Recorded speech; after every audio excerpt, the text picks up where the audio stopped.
A esta hora Juan Guaidó presenta el Plan País para el rescate de Venezuela. El presidente encargado está en el auditorio de la Facultad de Ciencias Económicas y Sociales de la Universidad Central de Venezuela en Caracas. Detalla su programa para salir de la grave crisis económica y social que atraviesa actualmente el país. En otras noticias que tienen que ver con Venezuela, tras varias horas de incertidumbre sobre su paradero, se ha conocido que los periodistas de la agencia de noticias EFE, que fueron retenidos por el régimen de Nicolás Maduro, ya han sido liberados. Hablamos de 2 colombianos y un español. Vamos a seguir escuchando a Juan Guaidó. Por supuesto, ir hacia el restablecimiento y el acceso a los bienes y servicios públicos.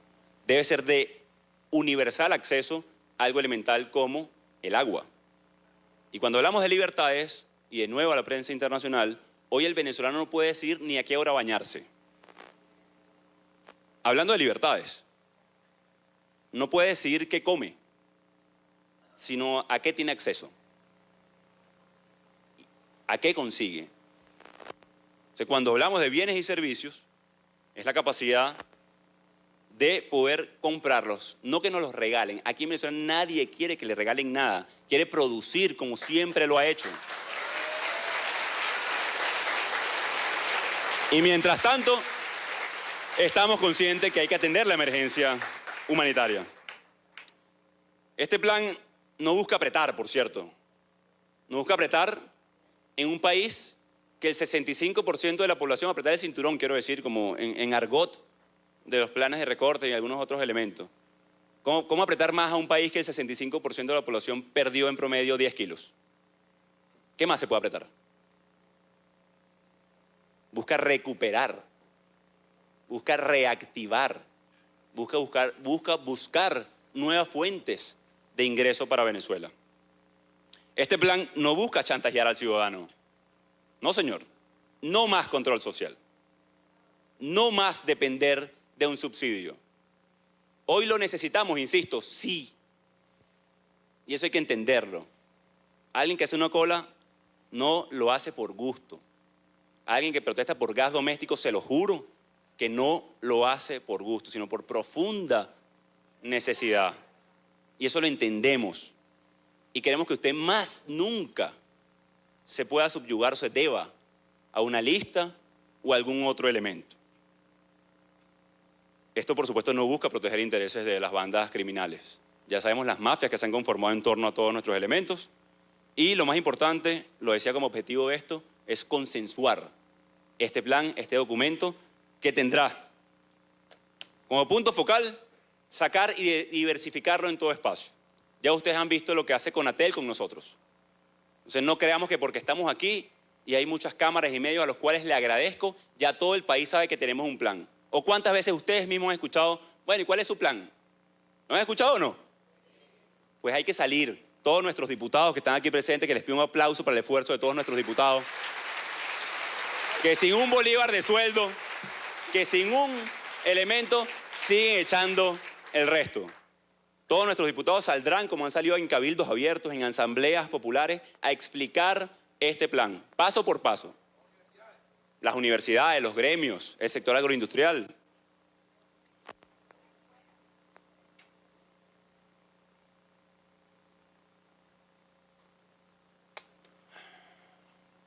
Ya les voy a contar qué es el papelito.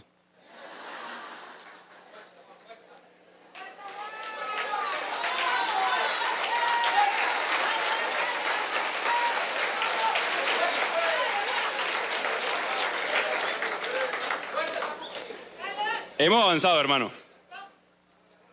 Hemos avanzado profundamente en un proceso que ha llevado sacrificio. Nuestra generación, y no lo hablo por la edad, por cierto, sino a todos los que nos tocó vivir en el hoy y en el ahora, nuestra generación se forjó en el sacrificio.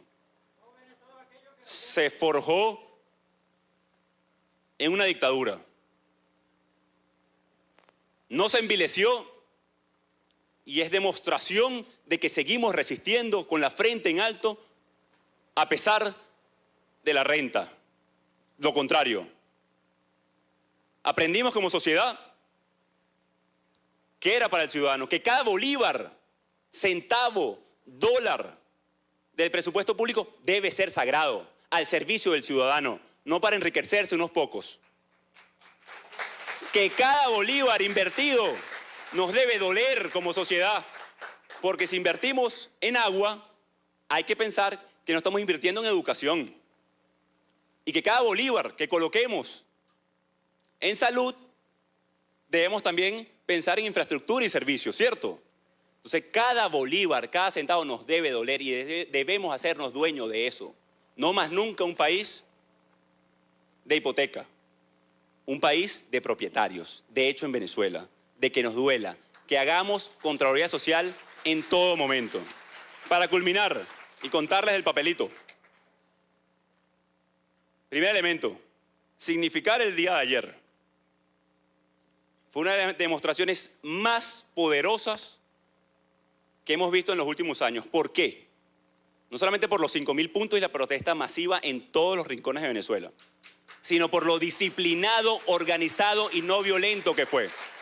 Dijimos de 12 a 2 y de 12 a 2 los venezolanos disciplinadamente demostraron fuerza, mucha fuerza en toda Venezuela.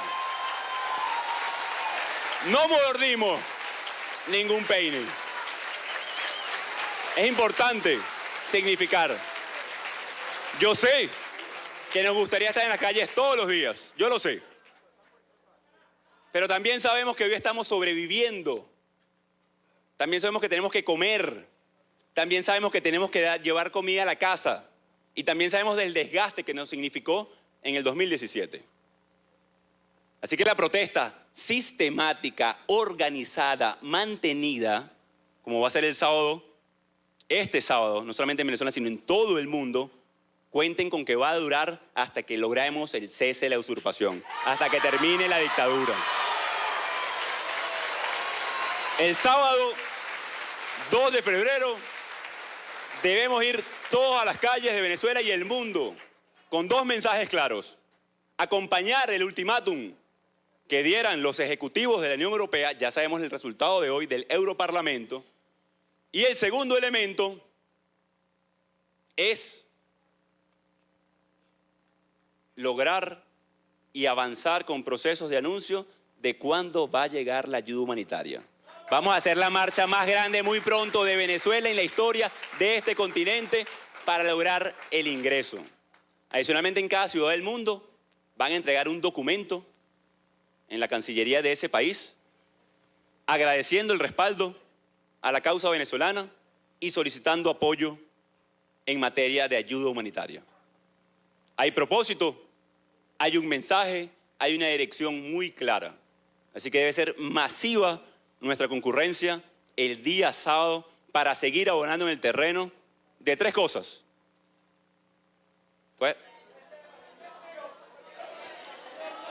Y elecciones libres. Venezuela tiene muy clara la ruta, sabe qué significa cada etapa, sabe que va dirigida a un plan país, sabe que nos despertamos una pesadilla para soñar con un mejor país. Sabe también Venezuela que perdimos la democracia y que la respetaremos tanto en los próximos años que más nunca atentaremos nosotros con nuestras instituciones. Ni le daremos un cheque en blanco a nadie, nunca más. Al mundo que nos ve hoy, la democracia siempre está en juego, hermanos y hermanas. Siempre. Y debemos con conciencia respetarla y atenderla. A los países que aún dudan de lo que pasa en Venezuela, estamos seguros que van a hacer lo correcto. Y entiendo que hablen de diálogo, porque es un mecanismo tradicional en cualquier conflicto. Y para cerrar ese capítulo, debo también decirlo con mucha fuerza. No es cierto que el usurpador ponga eso como una solución a la crisis. Ya lo hizo en 2017. Él le hace ver a sus acreedores, a sus prestamistas, a sus aliados, que él quisiera resolver el problema. Antes decía que no tenía con quién entenderse, que la oposición estaba dividida, sorpresa. La oposición está más sólida, fuerte y enfocada que nunca. Como se le acabó esa excusa al usurpador, entonces dice que ahora sí es verdad. No como en 2017, que se burló de varios países, de Dominicana, de México, de muchos otros. Que quede claro, nunca más nos vamos a prestar para un falso diálogo en ningún espacio. Cualquier elemento a bien que tenga cualquier país del mundo a resolver la crisis, lo invito a que lo haga de esta manera. No es hacer todas las buenas gestiones para lograr un diálogo, no confundamos el vehículo con el objetivo. Yo invito a todos estos países del mundo que quieren colaborar con la crisis venezolana que digan, haremos todos nuestros esfuerzos para lograr la solución política a la crisis que vive Venezuela. Y lo hemos dicho en todos los espacios, estamos dispuestos a hacer lo necesario y hemos ofrecido garantías a funcionarios militares y no militares, civiles y no civiles. No es a través de una farsa, no es a través de la represión que van a lograr amansar un bravo pueblo que busca libertad, democracia, comida, medicina, pero sobre todo futuro para sus hijos. Y todo lo que hemos dicho hoy, mi vida. Fabiana.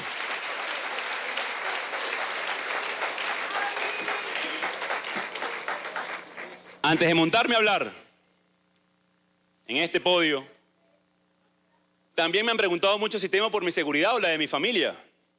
Y les hemos respondido en todos los espacios que tememos porque nuestra hija no pueda vivir en su país. Tememos a que no recuperemos la normalidad de un abrazo en familia, a la normalidad de un 31 de diciembre con nuestros amigos, a los estrenos de Año Nuevo. Y ustedes dirán, qué banal puede sonar eso. No, no es banal. Es parte de nuestra cultura, de nuestra esencia, de nuestra apertura como sociedad.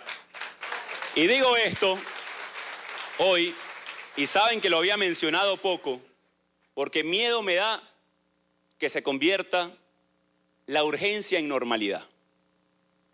Es decir, que tener que perder familiares por falta de medicamentos nos acostumbremos a eso. A que Miranda Eugenia no pueda, como las familiares de todos nosotros, luego de recibir esos regalos de última hora, salir a rodar la bicicleta por su cuadra sin miedo a que la secuestren o que simplemente la roben. Eso sí da miedo. ¿A qué no me da miedo? Que en este momento el FAES está en mi casa preguntando por Fabiana. Que en este momento la dictadura cree que nos va a amedrentar. Esta información me la dieron antes de yo montarme a hablar aquí. Y no empecé por ahí. Empecé por un plan para todos los venezolanos. Empecé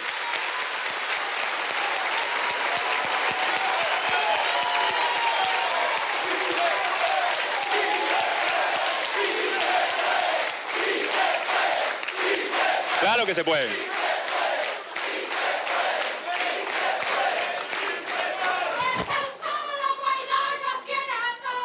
A todo un país dispuesto a cambiar. Tenemos a todo un país dispuesto a cambiar, mi vida. Y aquí estamos ejerciendo nuestras competencias. Así que le digo al FAES y a las Fuerzas Armadas, tienen tiempo de ponerse del lado correcto de la historia. Tienen tiempo de respetar la Constitución. Empecé con la serenidad que me da hablar del futuro, porque lo hemos conquistado en este presente de lucha y en este presente de sacrificio de tantos. Empecé con la serenidad que me da de que podrán cortar una flor, pero nunca detener la primavera. Empecé con la tranquilidad que me da estar del lado de la Constitución y contar con todo un pueblo que respalda un proceso de cambio que es indetenible. Así que, señores del FAE, aquí estoy con mi esposa, mi hija está en mi casa y hago responsable de cualquier cosa, intimidación que le puedan hacer a mi bebé de apenas 20 meses, que es lo que le han hecho a todos los de este país. Y les digo, de aquí salgo a mi casa y salimos todos juntos, estoy seguro. A proteger no solamente a mi familia, sino a lo que representa esos niños hoy secuestrados, esos niños hoy maltratados, asesinados y torturados. Así que invito incluso al cuerpo diplomático que me inviten, a que nos acompañen. Y a todos nuestros diputados A ver qué quiere el FAES entonces en este momento en cada uno de nuestros espacios. Muchas gracias, pueblo de Venezuela. Dios nos bendiga. Seguimos adelante. Fuerza y fe.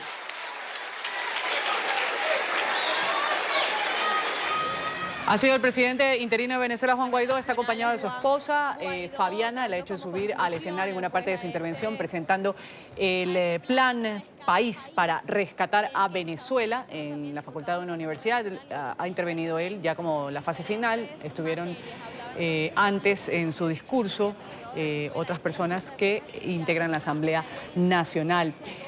En la última parte él ha hecho un llamado a los señores del FAES, ha dicho que no van a intimidar a su familia ni a su esposa, a quien estarían buscando, que su hija se encuentra en su casa y los hace responsable de cualquier tipo de intimidación o cualquier cosa que le pueda pasar a su hija de apenas 20 meses de edad.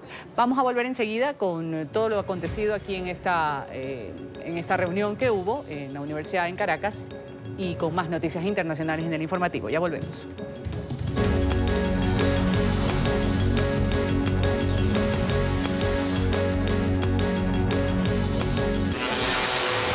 Comienza el informativo con Carlos Figueroa y Ruth del Salto. Último minuto. NTN 24. Tras varias horas de incertidumbre sobre su paradero, se conoció que los periodistas de la agencia de noticias EFE, retenidos por el régimen de Nicolás Maduro, han sido liberados. En principio, el Sindicato Nacional de Trabajadores de la Prensa en Caracas informó que los colombianos Leonardo Muñoz y Maurén Barriga y el español Gonzalo Domínguez iban a ser deportados. Sin embargo, se conoció solo hace minutos que los reporteros que fueron retenidos cuando cubrían la crisis en el país salieron de la sede de la Policía Política de Maduro, conocida como el Helicoide. Según se conoció, miembros del Servicio Bolivariano de Inteligencia se presentaron en la noche del miércoles en la oficina de la agencia española, donde arrestaron allí a Domínguez y a Barriga Vargas y dijeron que Muñoz fue retenido por la Dirección de Contrainteligencia Militar.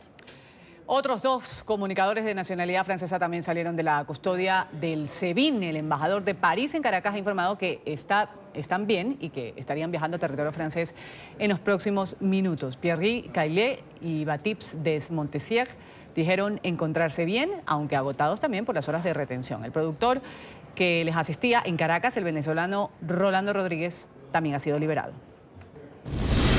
Hablé telefónicamente con Leonardo Muñoz y Maurén Barriga, periodistas colombianos detenidos en Caracas, para saludarlos y transmitirles saludo del presidente Iván Duque. Hace pocos minutos fueron liberados, se encuentran bien, los esperamos con los brazos abiertos. Y lo decíamos, el Sindicato Nacional de Trabajadores de la Prensa de Venezuela ha confirmado que los dos reporteros franceses que fueron retenidos este miércoles también han sido liberados. Saldrán en minutos de territorio venezolano, lo escribieron a través de la red social Twitter. El embajador de Francia en Caracas informó que se encuentran en el aeropuerto con los periodistas franceses Pierre Caillet y Baptiste de Montessier, arrestados en Venezuela el martes 29 de enero. Saldrán del país este 31 de enero. Por su parte, el canciller de Venezuela, Jorge Arriaza, ha denunciado este jueves una presunta operación mediática contra el gobierno o el régimen de Nicolás Maduro. Argumentó que los comunicadores fueron detenidos por no cumplir, según ellos, los requisitos mínimos previos que exige la ley de Venezuela para la cobertura periodística. Es inaudito e irresponsable que medios de comunicación envíen periodistas sin cumplir con los requisitos mínimos previos que exige la ley de Venezuela, para luego armar un escándalo mediático al que se suman sus gobiernos, otra faceta de la operación mediática contra el país. El presidente interino de Venezuela, Juan Guaidó, acaba de presentar su proyecto de Plan País para recuperar el aparato productivo de la nación. Guaidó dijo que la democracia está en juego y hay que protegerla. NTN 24 está en el lugar de la noticia con nuestra periodista Daniela Zambrano. Daniela, una buena tarde. Muy buenas tardes, 1:13 en Caracas, y justo antes de culminar su presentación de este Plan País, Juan Guaidó junto a su esposa anunciaba que una comisión del FAES, de las Fuerzas de Acciones Especiales, un grupo de élite de la Policía Nacional Bolivariana, se encontraba en su residencia y responsabilizaba a la administración de Nicolás Maduro de lo que pudiese pasarle, pues allí se encuentra su hija de 20 meses. Él hizo este pronunciamiento y luego se fue corriendo a su residencia, pues temía por lo que podría pasarle a su bebé que se encuentra allí.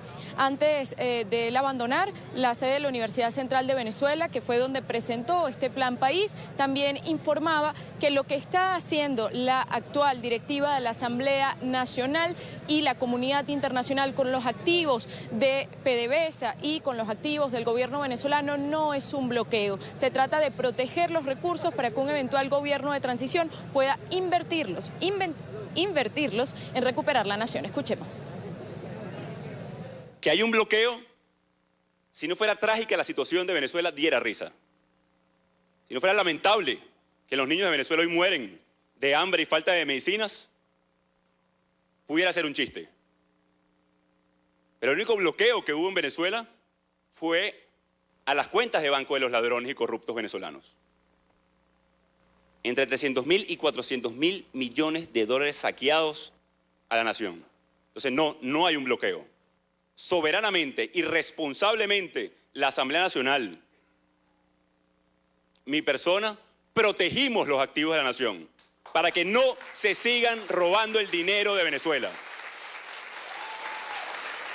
Acción que vamos a tomar no solamente con los Estados Unidos de Norteamérica, también con Europa, quien hoy le agradezco al Parlamento Europeo, en nombre de toda Venezuela, el reconocimiento a una gesta democrática, a una gesta pacífica, al respeto de nuestra Constitución.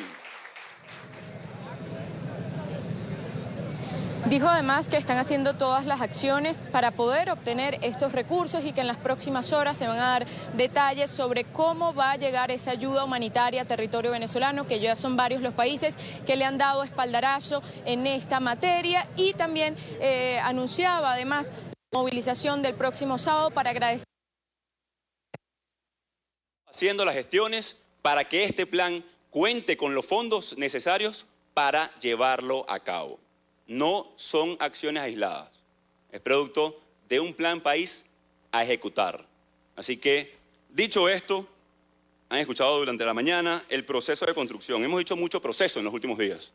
Construcción de capacidades, de fuerza política, de fuerza social, de capacidad internacional, de cooperación con los países del mundo, hablarle a las Fuerzas Armadas Nacionales, mantener la unión y los factores de la oposición. Hoy pareciera que estamos a punto, como dirían coloquialmente, de llenar el álbum. Falta una o dos barajitas y ustedes saben cuáles son. Juan Guaidó ha dicho que no se trata de derecha ni de izquierda, sino de unir al país para recuperar Venezuela, que en su plan país también hay decisiones para cesar la corrupción y para que cada venezolano pueda vivir de su sueldo sin requerir depender de una ayuda gubernamental que aseguran han utilizado para chantajear a la población.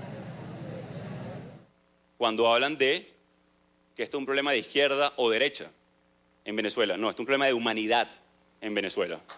No tiene que ver con tendencias ideológicas. Tiene que ver con libertad, con valores fundamentales para atender a nuestra gente, para tener justicia social realmente en Venezuela. Así que, ante ese cerco que el Estado quiso plantear, ¿cuál es nuestro objetivo? Empoderar al ciudadano, generar un Estado al servicio de cada venezolano. Porque con ese empoderamiento también viene la emancipación, el pensamiento crítico, el poder tener y vivir con nuestro sueldo como quiere toda Venezuela, o de nuestro emprendimiento. Venezuela es uno de los países con mayor tasa de emprendimiento del mundo. También la crisis nos empuja, entonces aprovechemos eso también. Aunque es difícil sacar cosas positivas de esta tragedia, podemos hacerlo en este momento.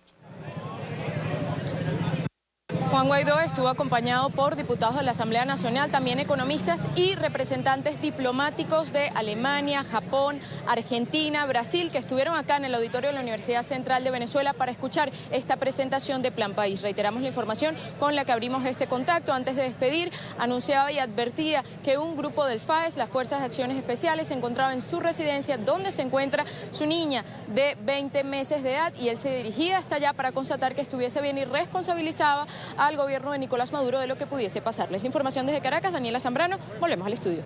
Gracias, Daniela, y estaremos atentos a lo que ocurra en la residencia del presidente encargado de Venezuela, Juan Guaidó, y qué va a ser o cómo va a ser ese operativo que dice están llevando adelante en esa casa donde en este momento está su hija de solo 20 meses. Qué riesgo, qué peligro. Bueno, con 439 votos a favor, 104 en contra y 88 abstenciones, el Parlamento Europeo ha dado su respaldo a Juan Guaidó como presidente interino de Venezuela. Luego de constatar que el régimen de Nicolás Maduro no está dispuesto a convocar elecciones presidenciales libres, el Europarlamento ha declarado su apoyo a esa hoja de ruta para restablecer la democracia en la nación suramericana que ha sido planteada por Juan Guaidó y ha llamado también a los países del bloque europeo a que reconozcan a Juan Guaidó como mandatario encargado. La risoluzione è approvata. De esta forma, el Parlamento Europeo se suma al bloque democrático internacional que respalda un proceso de transición en Venezuela. Con 439 votos, el legislativo aprobó la resolución en el que se reconoce el gobierno interino. Es un placer anunciar que el Parlamento Europeo reconoce a Juan Guaidó como legítimo presidente interino de Venezuela. El texto también incluye una parte en el que se condena la censura a los medios de comunicación, en un contexto en el que en los últimos días varios reporteros han sido detenidos por el régimen de Nicolás Maduro. Todos estamos a favor de la libertad de expresión y todos estamos a favor de que los medios de comunicación puedan informar con libertad, porque todos creemos que la libertad de información es la vida misma de la democracia. Asimismo, el Parlamento hace un pedido expreso a todo el bloque en cabeza de la alta representante para la política exterior, Federica Mogherini, que siga sus pasos y declare su respaldo a Juan Guaidó como presidente interino. El Parlamento Europeo es la primera institución europea en hacerlo y pedimos a los Estados miembros y a la alta representante que hagan lo mismo cuanto antes a fin de tener una posición única y fuerte. El jefe de Estado encargado de Venezuela agradeció el espaldarazo que llegó desde el viejo continente. Hemos dado un gran paso en nuestra lucha por la democracia. Agradecemos la decisión del Parlamento Europeo de reconocer todo el esfuerzo que hemos llevado adelante los venezolanos por la restitución del orden constitucional en nuestro país. Una determinación que fue condenada desde Rusia. Según el jefe del Comité de Asuntos Internacionales de la Cámara de Diputados, la decisión del Parlamento Europeo es, según él, una terrible violación del derecho internacional y una injerencia en los asuntos internos de un país soberano. Nos acompaña a esta hora desde Bruselas Beatriz Becerra, diputada del Parlamento Europeo. Diputada, una buena tarde. Un gusto tenerla aquí en NTN 24. Hola, buenas tardes desde Bruselas. Diputada Becerra, ya quienes han estado participando en el Parlamento Europeo han puesto su voz, han dado su voto, ha ganado esto de reconocer como legal al presidente interino Juan Guaidó, precisamente porque Nicolás Maduro se negó a que haya unas elecciones presidenciales como uno de los motivos. ¿Usted cree que ahora la Comisión Europea, es decir, los países, los gobiernos, tengan o den respuesta a este llamado que ustedes han hecho a reconocer a Guaidó como presidente temporal de Venezuela? Sí, todo apunta a que los Estados miembros y las otras instituciones europeas, es decir, la Comisión y el Consejo, van a actuar en este sentido, porque el Parlamento Europeo, que es la institución europea más representativa de la ciudadanía, somos los representantes de los 500 millones de europeos, hemos reconocido en su nombre a Juan Guaidó como presidente interino de Venezuela. Y lo que hacemos con ese reconocimiento es constatar una realidad. Es decir, no se trata de que estemos reconociendo otro tipo de circunstancias. La Constitución bolivariana establece de manera muy clara que ante la ausencia de un presidente legítimo corresponde al presidente de la Asamblea Nacional asumir un mandato muy claro, que es el de convocar elecciones. Y en ese camino es en el que nos hemos pronunciado a su lado. El Parlamento Europeo lo que ha hecho hoy es reconocer que quien está a cargo de esta transición, que va de la ley a la ley, es Juan Guaidó. Reconocemos asimismo que su hoja de ruta es la que vamos a apoyar, y esto es muy importante porque esa hoja de ruta establece claramente los tres elementos, que es el cese de la usurpación, el establecimiento de un gobierno de transición y la convocatoria de elecciones. Y además le decimos algo muy importante, que designe representantes diplomáticos en la Unión Europea. Creo que esta posición, que es completa, que incluye también la condena de la violencia sin cuartel que Maduro sigue estableciendo sobre la ciudadanía y sobre los periodistas, y que también llamamos a las Naciones Unidas a que investigue claramente, es la constatación de todo aquello que la Unión Europea en su conjunto, que el Consejo, insisto, que está ahora mismo reunido en Bucarest, y la Comisión deben reconocer, porque nuestra labor es apoyar, colaborar y acompañar en ese camino de transición. Diputada Becerra, entendiendo lo que nos plantea en el campo político, quisiera ir un poco más a lo práctico. En Estados Unidos primero hubo el reconocimiento de este gobierno de transición, el apoyo a esa hoja de ruta que ha planteado Juan Guaidó, pero también unas medidas, todo ha estado acompañado de unas medidas económicas que han dificultado o que dificultan al régimen de Nicolás Maduro seguir adelante, instalado, dicho por la Asamblea Nacional y la comunidad internacional, usurpando el poder. Desde Europa también podría pasar eso, se ha dicho, y lo ha dicho el presidente del Partido Popular Español. El señor Casado ha dicho, los funcionarios del régimen tienen dinero, propiedades en Europa y hay que ir hacia allá. Efectivamente, las medidas adicionales que vaya a tomar la Unión Europea deberán ser aquellas que estén indicadas por ese gobierno de transición, porque sean las más efectivas, las más pertinentes y las adecuadas en tiempo y forma. La Unión Europea ya tiene establecidas unas sanciones contra una lista de jerarcas del chavismo que implican no solamente la prohibición de entrar en territorio europeo, sino también la congelación de sus bienes, pero esa ampliación en personas y en tipo de penalización será algo que haya que estudiar, pero insisto, siempre que contribuyan adecuadamente, y quien puede decir qué es lo que mejor en cada momento se puede desde la Unión Europea impulsar, lo estudiaremos claramente. Hay otro tipo de medidas económicas como son los negocios, ¿no? Los negocios con el petróleo, por ejemplo, también, que eso se analizarán como corresponda, pero insisto, el papel de la Unión Europea, de la misma manera que siempre hemos establecido un alineamiento claro con el Grupo de Lima, por ejemplo, con la Organización de Estados Americanos, es acompañar e impulsar de forma práctica y eficiente ese camino hacia la vuelta a la democracia, esa transición. Por supuesto, siempre dentro del orden internacional, de los requisitos del derecho, por supuesto, y hay una cosa que me gustaría señalar que sí tiene que ver con medidas inmediatas, que sí están en esa hoja de ruta y en esas primeras medidas de Juan Guaidó, que es la apertura de un canal humanitario. Europa lleva ofreciendo ayuda humanitaria a Venezuela desde hace muchos años. Nicolás Maduro ha rechazado de forma sistemática el paliar la miseria, el hambre y la necesidad de su gente. Yo creo que esa es una de las primeras medidas que la Unión Europea está dispuesta y deseando hacer.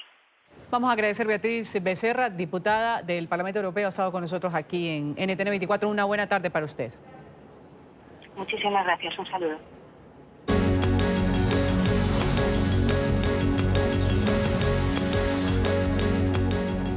Y volvemos en este momento con la noticia del día. Se produce en Venezuela. Hace minutos los periodistas de la agencia de noticias EFE, liberados en Venezuela, relataron cómo vivieron esas horas de retención en la sede de la policía política de Nicolás Maduro. Estos comunicadores fueron arrestados por miembros de los cuerpos de inteligencia cuando cubrían la crisis en territorio venezolano. Aquí están sus declaraciones. Las primeras opciones era como no saben si nos iban a deportar, a expulsar o qué, pero al final nos dejaron libres, tranquilos pues. ¿No tienen ninguna restricción de trabajar otra vez en Venezuela? No, pues tenemos la restricción de que no tenemos el permiso, digamos, claro. Pero de resto no podemos estar en el país tranquilos. ¿Cómo fue el trato de los funcionarios que se los llevan a ustedes desde el hotel? Bueno, bien, al principio estaba un poco tensos ellos porque nosotros pues llegamos y nos encontramos con esa sorpresa, armas y todo, y pues fue un poco amedrentador, pero después el momento se fue relajando, nos explicaron toda la situación y ahí nos enteramos que nuestro compañero estaba con ellos y que nos pedían ir para unas entrevistas. Vamos aquí a la pausa comercial. Enseguida vamos a hablar de los 12 fallecidos que deja hasta el momento las gélidas temperaturas que azotan el centro oeste de Estados Unidos. Ya regresamos con El Informativo.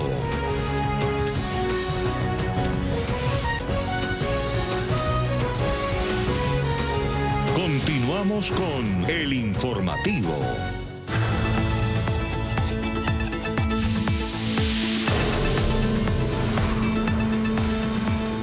Frío mortal, al menos 12 fallecidos deja hasta el momento el vórtice polar que azota el centro oeste de los Estados Unidos. La mayoría de las víctimas se han registrado por accidentes de tránsito. En ciudades como Chicago, la sensación térmica alcanza los 50 grados bajo cero. La policía ha alertado a la ciudadanía sobre el riesgo al conducir en autopistas cubiertas de hielo.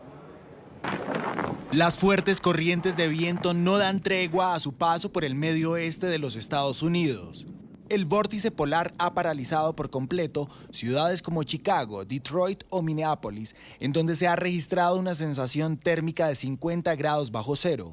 El clima es frío, es como una tormenta de nieve. El viento es insoportable, no se detiene y no puedes ver absolutamente nada. Se trata de una ola de frío extremo que supera las gélidas temperaturas de lugares como Alaska. La causa es una masa de aire ártico que se desprendió del vórtice polar que habitualmente rodea el Polo Norte, provocando la emergencia. Autoridades médicas advirtieron sobre los síntomas de quienes se expongan al amenazante clima. Los primeros signos de congelación son dolor, pueden ser entumecimiento, hormigueo. Ese tipo de cosas son señales de advertencia de que deberías refugiarte. Los vientos helados afectan al 75% del país. Desde el sábado se han registrado muertos en estados como Michigan, Iowa, Indiana, Illinois, Wisconsin y Minnesota. En un video difundido a través de redes sociales se aprecia a un hombre que lanza una olla de agua caliente al viento. En cuestión de segundos se aprecia cómo el líquido se transforma en nieve. Expertos del Servicio Meteorológico Nacional informaron que las temperaturas bajo cero continuarán en los próximos días. Además, señalaron que la prioridad será mantener segura a la población de mayor riesgo. Decenas de refugios han sido habilitados para las personas que no tienen hogar, mientras que miles de personas permanecen en sus hogares hasta que termine la emergencia climática que azota a gran parte del territorio. En Estados Unidos, cuando se cumplen 6 días de la reapertura temporal de la administración federal, los demócratas en la Cámara de Representantes ofrecieron un plan de seguridad fronteriza que busca evitar otro cierre. El nuevo proyecto de financiación, sin embargo, no incluye fondos para la construcción del muro en la frontera con México, por lo que no contaría con el apoyo del Partido Republicano al que pertenece el presidente Donald Trump. Información en directo desde Washington con Carolina Valladares. Carolina. ¿Qué tal? Buenas tardes, Carlos. Ruth, hace minutos terminó aquí la rueda de prensa de la presidenta de la Cámara Baja, Nancy Pelosi, y otra vez sobre la mesa ese posible cierre del gobierno federal. Recordemos, hace justo 6 días que el presidente Trump firmaba ese decreto para así prolongar los fondos de la administración, dotar de fondos durante al menos 3 semanas más, ello después de ese récord histórico de 35 días de cierre de la administración. Pues bien, hoy ha dicho Nancy Pelosi que esa propuesta que quieren pasar en la Cámara Baja esperan que la pasen, van a incluir refuerzos en esa frontera, más refuerzos y fondos para el Departamento de Homeland Security, pero no, insiste, incluyen ningún dinero para ningún muro de acero, que es lo que el presidente Trump quiere construir en la frontera con México. Sabemos que el mejor camino es la seguridad fronteriza para fortalecer la seguridad y los equipos de seguridad en la frontera, así que es muy importante, espero, de que cualquier cierre parcial de gobierno no esté en la mesa para tener una conversación con el gobierno, así que sabemos que esto ha tenido un terrible impacto sobre las familias afectadas, cientos de empleados que no han recibido su pago durante un periodo de tiempo. Y mientras republicanos y demócratas intentan llegar a un consenso en la Cámara Baja, ha dicho el presidente Donald Trump que están perdiendo el tiempo. Veremos qué pasa en las próximas 2 semanas y si hay otro cierre de la Administración Federal de los Estados Unidos. Este es el reporte desde Washington. Carolina Valladares para NTN 24. Gracias, Carolina. Y el presidente Donald Trump sigue empeñado en defender la idea de la construcción de un muro en la frontera sur. Esta vez su blanco fue México. El mandatario aseguró que actualmente el vecino del sur vive una crisis peor que la de Afganistán cuando se trata de los índices de asesinato, razón por la cual una barrera física, dice, es necesaria para la Unión Americana. Muy tristemente, los casos de asesinatos en México en 2018 aumentaron en un 33% con respecto a 2017 hasta llegar a 33.341. Este es un factor que contribuye en gran parte a las crisis humanitarias que están ocurriendo en nuestra frontera sur y que se están expandiendo por nuestro país, peor incluso que en Afganistán. Mucho de ello causado por las drogas. El muro se está construyendo. Último día de argumentos de clausura en el juicio por narcotráfico contra Joaquín El Chapo Guzmán. El turno de hoy es para la defensa del acusado que tiene solo una oportunidad para contestar a los alegatos de la Fiscalía. Una vez concluyan las apelaciones de cierre, el caso va a pasar a manos de los 12 jurados que fueron electos para emitir un fallo. Vamos a la Corte Federal del Distrito Este de Nueva York con Alejandro Rincón. Alejandro, buenas tardes, adelante.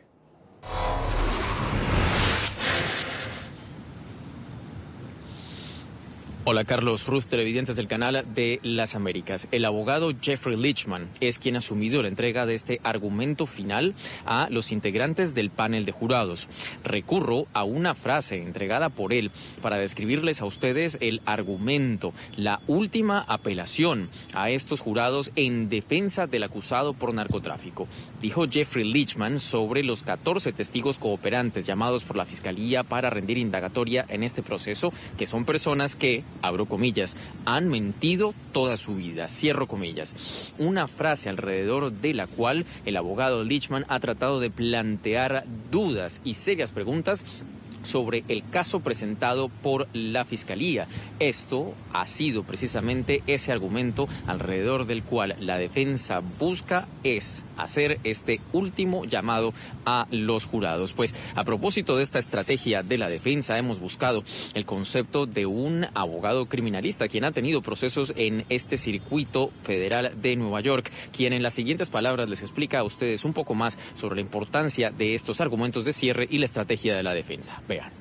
Es básicamente el cierre, un resumen de todas las evidencias que fueron traídas ante el juicio y del abogado defensor, pues contraponer, pelear y decir que estaban equivocados los testigos. Miren, en esta parte cuando vino tal persona a testificar, él se equivocó o no fue lo correcto lo que dijo. Es para también contraatacar lo que va a decir el fiscal para que ya el jurado tenga una recolección exacta de lo que sucedió en el juicio. El abogado Jeffrey Lichtman ha vuelto a traer a colación uno de los argumentos más controversiales que han surgido durante el proceso contra el Chapo. Mencionó una vez más el soborno que presuntamente el cártel de Sinaloa entregó al expresidente de México, Enrique Peña Nieto. Jeffrey Lichtman aseguró que ese soborno fue responsabilidad directa de Ismael El Mayo Zambada, personaje que justamente busca Jeffrey Lichtman tener en cuenta a los integrantes del panel de jurados, con el objetivo de decir que es Ismael El Mayo Zambada quien ha sido el líder del cártel de Sinaloa y no el Chapo Guzmán. Parte de esta estrategia de defensa que continúa entregándose a esta hora ante la Corte Federal del Distrito Este de Nueva York. Es toda la información que tenemos para ustedes por ahora. Continúen con más en el informativo. Gracias, Alejandro, por ese reporte desde Nueva York. Vamos a hablar ahora de ladrones que han cavado un túnel para robar un banco en el sur de la Florida. Este túnel tenía aproximadamente 45 metros de largo y fue descubierto por agentes del FBI, que lo describen como muy pequeño y claustrofóbico. El reporte lo tiene hasta ahora nuestra periodista en Florida, Paola Serna. Paola, buenas tardes, adelante. Hola, ¿qué tal? Muy buenas tardes. Pues bien, lo que parecía ser un socavón, es decir, uno de esos huecos que se suelen formar en las calles de la Florida por lo poroso del terreno, resultó siendo algo más que eso. Las autoridades del FBI investigaron y se trata de un túnel de aproximadamente 90 centímetros de diámetro y unos 45 metros de distancia, con el cual aparentemente pretendían robar una sede bancaria de la ciudad de Pembroke Pines. Dentro de este hueco se hallaron, entre otros, unas botas, también un asiento y una planta eléctrica. No se sabe, las personas que viven en el sector, cómo no pudieron darse cuenta del movimiento que ahí se realizaba para hacer posible la construcción de este túnel, y es por eso que los vecinos del sector se encuentran realmente aterrados con lo que hallaron. Es algo que nunca se había visto, ya esto estamos tipo Chapo, sí, ¿verdad? Entonces son cosas que suceden y hay que estar ojo al Cristo porque la delincuencia está al día. El FBI trabajó durante toda la noche y el día de hoy en este túnel. La investigación continúa y también la búsqueda de las personas que llevaron a cabo esta construcción. Desde Miami informó Paola Serna para NTN 24. Gracias a Paola. Nueva pausa en esta emisión de noticias y cuando retornemos ha comenzado en Cartagena, Colombia, el iFestival 2019. Esta es una cita con la palabra y las buenas ideas.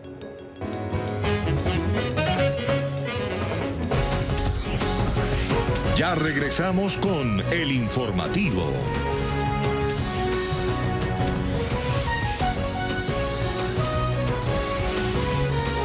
Continuamos. Vamos con el informativo.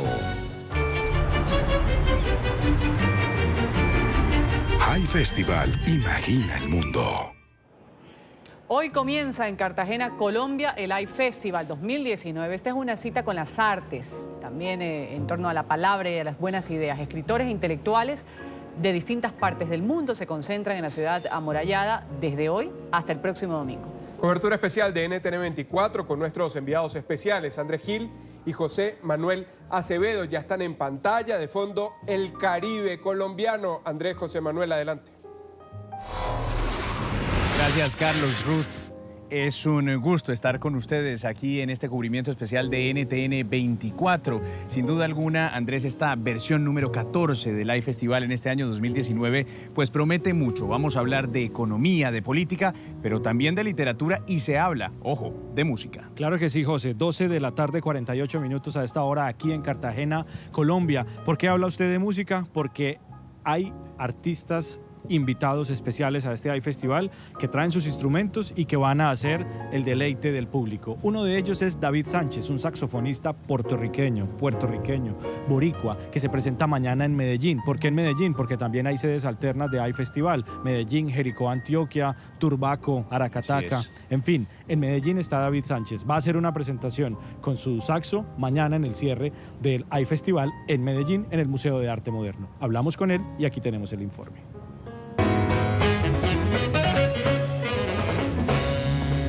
El iFestival inspira el mundo. Como se inspira David Sánchez, saxofonista puertorriqueño con gran reconocimiento internacional y quien será el encargado de clausurar ese encuentro cultural en Medellín, y lo hará con jazz y una mezcla de ritmos africanos y caribes. El punto del proyecto es como de hecho ir a través, como un recorrido a través de las Américas en todas esas comunidades afrodescendientes. Y lo que tenemos en común. Con Fama, el Parque Explora y el Museo de Arte Moderno ofrecen en la capital paisa una amplia oferta lúdica de conocimiento, literatura, activismo y música contemporánea. Todo esto va a ser con una sintaxis de jazz. Entonces, yo lo describiré al proyecto como un grupo de música raíz panafricana contemporánea, en el cual se utiliza el jazz como plataforma para expresar todo ese sentimiento y la música en sí. El concierto de clausura será gratuito y se realizará mañana viernes en la plazoleta al aire libre del Museo de Arte Moderno de Medellín.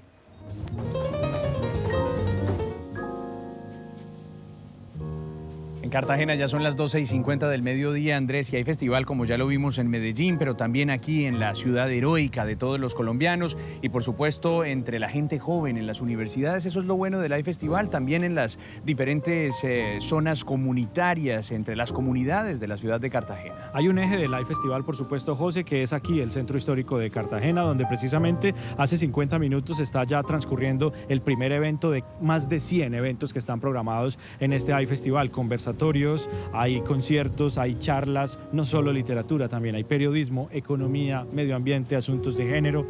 Hay mucho de qué hablar aquí en el iFestival. Oiga, Andrés, y nos seguimos lamentando mucho aquí en Colombia por lo que ha pasado en los últimos días con el fallecimiento de un gran libretista, un tremendo creativo de esta casa de RCN, don Fernando Gaitán. Fernando Gaitán, que también estuvo varias veces en el iFestival en diferentes versiones, hablando de su arte, hablando de su Betty la Fea, hablando de su Café con aroma de mujer. Lo recordamos en esta versión también. Lo recordamos con el humor picante, con lo interesante que era hablar con Fernando Gaitán, no solo en esos eventos, sino también en persona. Lo recuerda Cristina Fuentes, que es la directora del iFestival para Colombia. Hablamos con ella esta mañana en la apertura de este certamen y nos trajo a la memoria cómo es que recuerda a Fernando Gaitán participando en el festival. Bueno, lo tuvimos muchísimos años. Fernando Gaitán disfrutaba muchísimo del festival, proponía ideas, organizó grandes eventos en la plaza ¿te acuerdas? Con actores, sobre palabras, sobre música. Fernando Gaitán era una persona muy entusiasta, incluso nos acompañó en el Hey Festival en Segovia, en España. O sea que las noticias de su fallecimiento han sido muy dolorosas. Ese fallecimiento tan repentino, y tenemos muchísimos recuerdos y le debemos muchísimo al Hey Festival a Fernando Gaitán. Adiós a un grande, a don Fernando Gaitán, a quien seguiremos despidiendo y recordando siempre a lo largo de esta versión número 14 del iFestival. Andrés, hasta ahora conversan, hay que contarle a los televidentes, el actor colombiano Manolo Cardona, junto con el director del periódico El Tiempo, pero también habrá tiempo para hablar de política con Enrique Santos, con Antonio Caballero, moderado este panel por María Jimena Duzán, y por supuesto en la noche, gran sorpresa, ¿o no? Wilfrido Vargas, el concierto de Wilfrido Vargas, ese gran merenguero dominicano que no solo cantará esta noche en el Centro de Convenciones de Cartagena, sino que también tiene una charla, un conversatorio mañana dentro del iFestival. iFestival tiene además iJoven y iComunitario. Contémosle un poquito a la gente qué es iJoven y qué hay comunitario. Sí, bueno, el iJoven que se toma en las universidades con esos autores muy importantes que van a hablar en un diálogo franco, directo, ameno con todos los universitarios de Cartagena, pero también de Colombia y de América Latina. Y en cuanto tiene que ver con el iComunitario, pues allí están esos mismos autores, escritores, con la gente en los barrios. Qué bonito que se pueda llevar esto también a las diferentes localidades de una ciudad que tiene todo tipo de contrastes como Cartagena. Pues Ruth y Carlos, yo les pido que no nos tengan envidia, por favor, que no nos tengan envidia, los invitamos a que vengan acá si les es posible, que no nos tengan envidia porque esta noche tendremos el concierto de Wilfrido Vargas acá en Cartagena y por ahora vamos a regresar con ustedes a nuestro Centro Internacional de Noticias de NTN 24. Despedimos así, José, esta información desde Cartagena. Así es. Último minuto, NTN 24. Lo decíamos al inicio de este informativo, el presidente encargado de Venezuela, Juan Guaidó, dijo que el FAES, las Fuerzas Especiales de la Policía Venezolana, estaba en su residencia. Allí estaba su hija. Escuchamos sus palabras al haber llegado a su casa. Otra vez el jueguito de intimidación, otra vez el jueguito le sale muy mal. Quiero aprovechar para hablar de amnistía. Quiero aprovechar para hablar de garantías. Nuestro corazón no se va a llenar ni de odio ni de resentimiento. Nuestro corazón y nuestras acciones están guiadas por Venezuela y al servicio de Venezuela. Nuestras acciones seguirán siendo ayuda humanitaria. Y aquí de nuevo el llamado y la orden en este momento a las Fuerzas Armadas. Permitan que ingrese la ayuda humanitaria. Permitan que podamos ayudar a los que más lo necesitan el día de hoy. La orden es al soldado de la patria que se da cuenta que no nos intimidan, que no nos tiembla el pulso, que hablamos del plan país mientras hostigaban a mi familia. El presidente interino de Venezuela, Juan Guaidó, no sale de la idea de transición que sigue planteando, pese a la situación que se registró en su casa con la llegada de fuerzas especiales de la policía madurista al lugar donde se encontraba la niña. Ofrece declaraciones allí a las puertas de su residencia. Seguimos atentos a lo que dice. Por lo pronto hacemos una pequeña pausa. Ya regresamos con más. Ya regresamos con el informativo.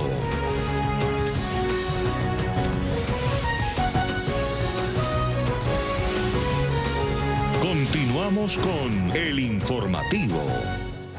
Vamos a agradecerles a ustedes su sintonía con el informativo de NTN 24, el canal de las Américas. Vamos a estar atentos a la información que se desarrolla en Venezuela, la situación del presidente interino Juan Guaidó con la llegada de la policía de Nicolás Maduro a su residencia. Eso va a ser en nuestros próximos espacios informativos. Por lo pronto, dejamos a su disposición el Twitter, @NTN24 y nuestro sitio web, ntn24.com. Feliz tarde.